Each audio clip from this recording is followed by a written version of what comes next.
Allahabad high court की Lucknow bench में बीते दिन राहुल गांधी की आय से अधिक संपत्ति को लेकर एक सीक्रेट फाइल पहुंची। यह सीक्रेट फाइल लेकर पहुंचने वाले कोई और नहीं बल्कि राहुल गांधी की ब्रिटिश नागरिकता को चुनौती देने वाले याचिकाकर्ता विघ्नेश शिसिरी थे। विघ्नेश ने यह नया केस दायर किया है और खास बात यह है कि विघ्नेश ने मांग की थी कि इस मामले पर तुरंत सुनवाई की जाए और इसे तत्काल बेंच सुने। मामले की गंभीरता को देखते हुए जस्टिस जफीर अहमद और जस्टिस राजेश सिंह चौहान दोनों न्यायमूर्तियों ने इस मामले को तुरंत सुना।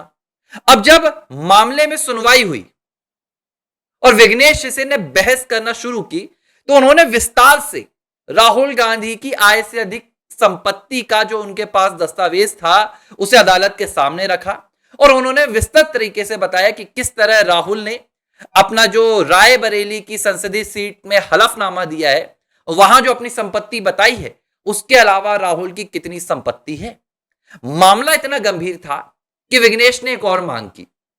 विघ्नेश ने कहा क्योंकि ये दस्तावेज बेहद सीक्रेट है, इसमें राहुल से जुड़े हुए तमाम ऐसे राज हैं, ऐसी जानकारियां हैं जो अगर मामले को खत्म होने से पहले बाहर आ जाती हैं तो शायद ठीक नहीं होगा।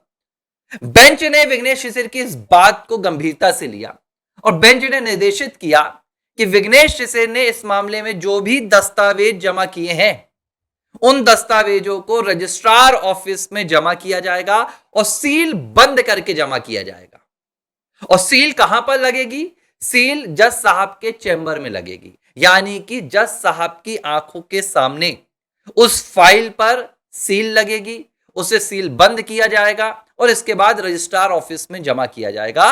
और जब अगली सुनवाई होगी यानी कि 12 मई को, तो 12 मई के दिन इस सील बंद फाइल को वापस अदालत में लाया जाएगा और फिर इस पर बहस होगी। अब अदालत के भीतर किसी फाइल को सील बंद करने का निर्देश जज साहब के द्वारा देना यह कोई सामान्य प्रक्रिया नहीं है। ऐसा अमूमन उन मामलों में होता है जो बेहद गंभीर किस्म के मामले हैं।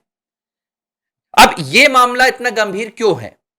अगर मामले में कोई दम नहीं होता, अगर विघ्नेश शिसिर हवाई राहुल गांधी की संपत्ति के बारे में चर्चा कर रहे होते तो शायद यह मामला एडमिट ही नहीं होता, क्योंकि सिर्फ कह देने से अदालतें एडमिट नहीं करती मामला।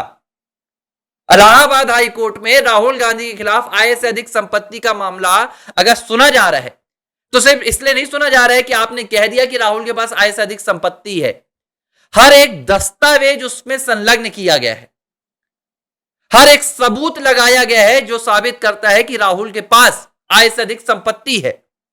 कितनी आय से अधिक संपत्ति है इसे लेकर विघ्नेश ने कई बार अपने सोशल मीडिया अकाउंट्स में पोस्ट शेयर की हैं। उन्होंने नाम नहीं लिए, लेकिन उन्होंने बताया है कि जिसके खिलाफ मैं ब्रिटिश नेशनलिटी वाला पूरा केस लड़ रहा हूं उसकी आय से अधिक संपत्ति का भी मामला है। अब यह मामला सीबीआई को अगर अदालत सौंपती है, यह मामला अगर ईडी को अदालत सौंपती है तो शायद राहुल गांधी का इस पर बच पाना बहुत मुश्किल होगा। और देखिए 22 सालों से राहुल गांधी सांसद है। सोनिया गांधी 1998 से सक्रिय राजनीति में है। प्रियंका सक्रिय राजनीति में, चुनावी राजनीति में नहीं थी, लेकिन वो भी पिछले 2 दशक से ज्यादा समय से भारत की राजनीति में एक्टिव है। इनके पास करोड़ों नहीं, अरबों नहीं, लाखों करोड़ों अरबों की संपत्ति के सबूत मिले हैं।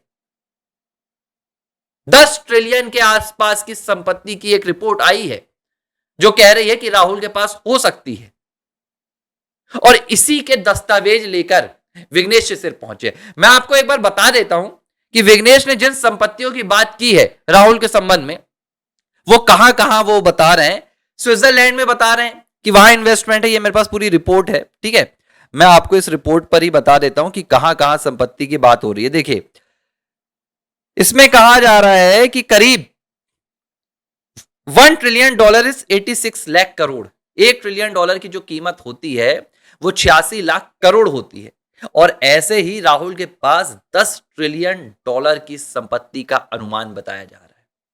$10 ट्रिलियन। और ये भारत में नहीं मिलेगा आपको, भारत में तो फकीर हैं सब, ठीक है। जो आरोप लग रहे हैं उनमें मैं आपको बता रहा हूं कि वो आरोप कहां के लिए लग रहे हैं।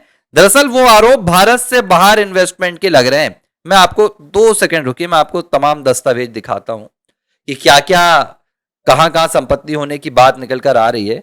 देखिए, जो संपत्ति होने की बात निकल कर आ रही है उसमें ये देश शामिल है, ठीक है। कहा जा रहा है कि वियतनाम में, सिंगापुर में, स्विट्जरलैंड में, अमेरिका में, ब्रिटेन में, उज्बेकिस्तान में, यहां पर राहुल की संपत्तियां हैं, ठीक है। होटल्स में इन्वेस्टमेंट है, शेयर्स में इन्वेस्टमेंट है, शेल कंपनियां से हैं, कई डिफेंस की डील में इनका हिस्सा है। ये सब कुछ मिला के लाखों करोड़ पहुंच रहा है। यह आरोप है, अभी साबित नहीं हुआ है, साबित अदालत की कार्रवाई के बाद होगा। अगर अदालत सीबीआई को यह आदेश देती है कि राहुल की संपत्ति की जांच की जाए, तो जाहिर सी बात है कि यह मामला यहां तक नहीं रुकेगा। और मुझे तो हैरानी होती है, 12 साल हो रहे हैं प्रधानमंत्री नरेंद्र मोदी को सत्ता में आए। उन्होंने वादा किया था, याद होगा आपको 2014 से पहले चुनाव में, कि जितने भी देश को लूटने वाले हैं इन्हें जेल तक पहुंचाएंगे। आज तक केंद्र सरकार की ओर से, आज तक टिल द डेट, 8 मई है आज भी किसी भी गांधी परिवार के सदस्य के खिलाफ उनकी संपत्ति की जांच आय से अधिक की नहीं हो रही। एक बात बताइए, राहुल काम क्या करते हैं, क्या काम है इनका, कौन सा बिजनेस है, कौन सी नौकरी है? उसके बावजूद पिछले 10 सालों में 280 बार से ज्यादा विदेश की यात्रा कर चुके हैं। हर बार जाते हैं, एक एक महीना रुकते हैं, ठीक है। होटल्स का खर्चा, ट्रेवल का खर्चा, भाई साहब हजारों करोड़ होता है, इतना हजारों करोड़। ये पैसा कहां से आया, सरकार को जानने में दिलचस्पी क्यों नहीं है? गृह मंत्रालय आखिर ये जानना क्यों नहीं चाह रहा है? 12 सालों में आप एक संपत्ति का ब्यौरा नहीं जान पाए, आपने एक जांच नहीं बैठाई। आप संसद में बात करते हैं इस बात को लेकर कि राहुल विदेश जाते हैं, तो निशिकांत दुबे कहते हैं कि भाई पैसा कहां से आता है। दुबे जी, आपकी ही सरकार है सत्ता में, भाजपा ही है, आप भाजपा को क्यों नहीं कहते, गृह मंत्री को क्यों नहीं कहते कि जांच करवाए? सिर्फ चुनाव में राहुल को हरा देना अगर काफी है तो फिर एक प्रावधान लाइए कि जिसके पास भी आय से अधिक की संपत्ति है, भाई वो चुनाव में हार जाएगा तो उसे माफ है, कोई सजा नहीं। नेशनल हेराल्ड सिर्फ एक मामला राहुल गांधी के खिलाफ और सोनिया के खिलाफ चल रहा है, इसके अलावा दूसरा कोई आय से अधिक संपत्ति का या पैसों से जुड़ा मामला इनके खिलाफ नहीं चल रहा है, कोई मामला नहीं है। प्रियंका के खिलाफ कोई मामला नहीं है। क्या यह संभव है कि राहुल ने भ्रष्टाचार, अगर ऐसा है कि भाई राहुल भ्रष्टाचारी नहीं है तो सम्मान करना चाहिए, केंद्र सरकार को राहुल गांधी का सम्मान करना चाहिए कि 22 साल की संसदीय राजनीति में आपके खिलाफ भ्रष्टाचार का 1 रुपए नहीं पाया गया।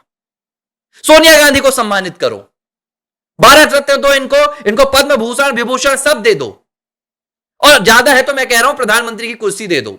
अगर इतना शरीफ परिवार है ये कि इनके खिलाफ 1 रुपए का आरोप नहीं है, 1 रुपए इनके खिलाफ साबित नहीं हो पाए, तो सब ढोकलाबाजी है, सब बेवकूफी है। फिर क्यों कहते हो ये परिवार भ्रष्टाचार है? अरे कांग्रेस ने किया होगा भ्रष्टाचार, मान लेते हैं, गांधी परिवार तो हमारा सबसे ज्यादा शरीफ है। अशरीफ नहीं है तो सरकार को जवाब देना चाहिए कि 12 सालों से आज तक इनके खिलाफ एक भी मामला दर्ज क्यों नहीं हुआ, क्यों नहीं हुआ? विघ्नेश शिशिर को आज मामला दर्ज करना पड़ रहा है, आज, इनके 12 साल बाद, प्रधानमंत्री नरेंद्र मोदी के सत्ता में आने के 12 साल बाद। ये दुर्दशा है, ये जनता की आंखों में धूल झोंकने का काम है, ये राजनीतिक साझेदारियां होती हैं। देखिए मेरी बात समझिए आप, जब हम सत्ता में रहेंगे तो हम आपके खिलाफ कुछ नहीं करेंगे, जब आप सत्ता में आएंगे तो हम आपके खिलाफ कुछ नहीं करेंगे। इसी में तो भारत बर्बाद हुआ है, आज भी हम उसी रास्ते पर हैं। मोहम्मद गौरी को ले भाई साहब छोड़ रहे हैं, 18 19 बार छोड़ रहे हैं, 20वीं बार में मोहम्मद गौरी हम ही को पेल के जा रहे हैं।